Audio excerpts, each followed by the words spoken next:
bom dia a todos vocês que estão neste momento me ouvindo. Bom dia ou uma boa noite, uma boa tarde. Eu quero falar algo muito importante para vocês que vai impactar o vosso coração. Eu quero falar sobre o crescendo na graça de Cristo. É importante você saber que muitas pessoas dentro das igrejas, até mesmo fora delas, que já estiveram dentro das igrejas, não tiveram e não têm este conhecimento. O crescendo na graça de Jesus Cristo não é outro mandamento, é o mesmo mandamento, mas sim é a falta de informação sobre esta palavra.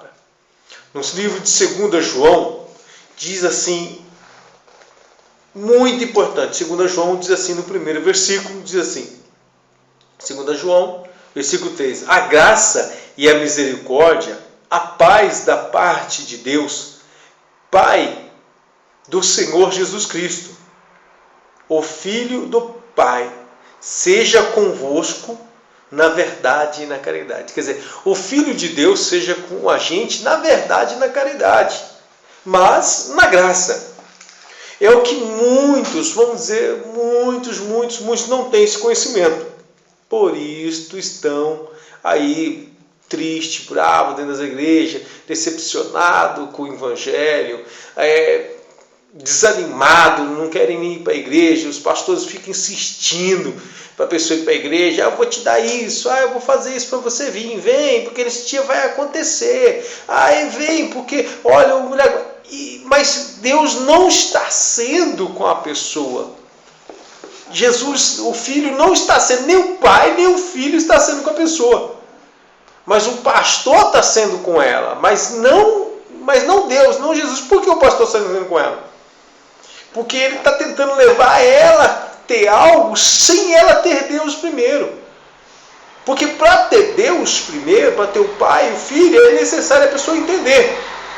Que diz assim, todo aquele que prevarica, não persevera na doutrina de Cristo, não tem a Deus. Quem persevera na doutrina de Cristo, esse tem tanto o Pai quanto o Filho. Quer dizer, se a pessoa persevera na doutrina de Cristo, esse tem tanto o Pai quanto o Filho. Ela tem Deus e tem Jesus. Mas para isso ela tem que perseverar na doutrina de Cristo. Porque a graça, o crescer na graça, é doutrina de Cristo. E diz assim, isso eu li para vocês o versículo 9, eu quero ler o versículo de número 5, diz, E agora, Senhora, rogo-te que não, como escrevestes um novo mandamento, quer dizer, não escrevestes um novo mandamento, rogo-te como agora, não escreveu um novo mandamento,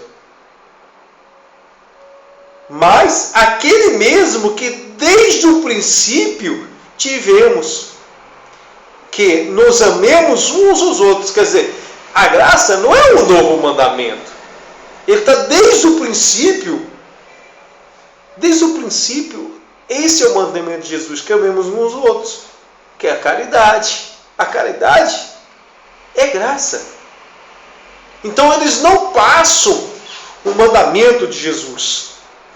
Eu vou ler mais uma vez. Agora, Senhora, rogo-te que não como escrevestes um novo mandamento, mas aquele mesmo que desde o princípio estivesse. Quer dizer, ele estava falando, até com a mulher, ele estava falando, não é outro mandamento que eu estou falando para vocês. É o mesmo mandamento de Jesus. Ele não escreveu outro. Que amemos uns aos outros. Que a caridade é graça. E todo aquele que prevarica e não persevera na doutrina de Cristo, não tem a Deus. Quer dizer, a pessoa não persevera nessa doutrina da graça, ela não tem a Deus. Quem persevera na doutrina de Cristo, esse tem tanto o Pai quanto o Filho. Olha que importante. No versículo 7 diz, porque já muitos enganadores entraram no mundo, os quais não confessam que Jesus Cristo veio em carne. Este tal é enganador e anticristo. Quer dizer, os pastores, muitos, não mostram para as pessoas que Jesus veio em carne. Estes são enganadores. Por que Jesus veio em carne? Ele veio em carne, ele vai nos mostrar, para nos ensinar. Ele diz, tem de bom ânimo, porque eu venci o mundo. Quer dizer, ele veio em carne, ele teve dor de barriga, teve dores, pé doeu, teve fome, teve que tomar banho. Ele teve momentos difíceis, ele foi traído, mas ele disse, tem de bom ânimo, porque eu venci. Então, algumas pessoas, elas não vencem situação nenhuma, ou não têm vencido, ou elas ficam dependendo ali de pastores, dependendo de pessoas que se julgam pastores, né?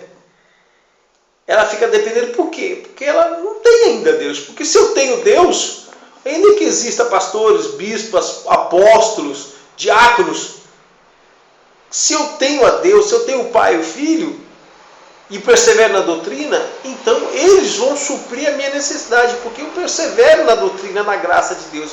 Eu estou ali, eu tenho a Deus. E se eu tenho Deus, Deus ele vai manifestar na minha vida o poder dele. Se ele está presente, o poder dele vai surgir também.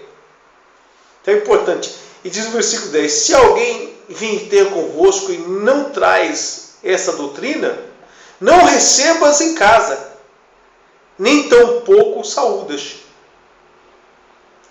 Porque quem os saúda tem parte nas suas más obras. Quer dizer, se a pessoa recebe outras doutrinas, outros ensinamentos, ela passa a ter parte com eles. É melhor não receber em casa para não ter parte com algumas doutrinas que não tem nada a ver com a graça de Deus. Então, a graça é o amadurecimento. Quando a pessoa está amadurecida no conhecimento, que a graça não é outra doutrina, não é outro evangelho, a graça está desde o princípio. Ela apenas não foi enfatizada, porque naquele tempo havia tantas perseguições, um morria queimado, o outro, mas a graça era desde o princípio. E estamos agora mostrando a vocês, para que você tenha Deus verdadeiramente, o Pai e o Filho na sua vida. Tenha esta palavra, seja impactado com essa palavra, crescendo na graça de Cristo. Um bom dia, uma boa noite, uma boa tarde. Fique com Deus.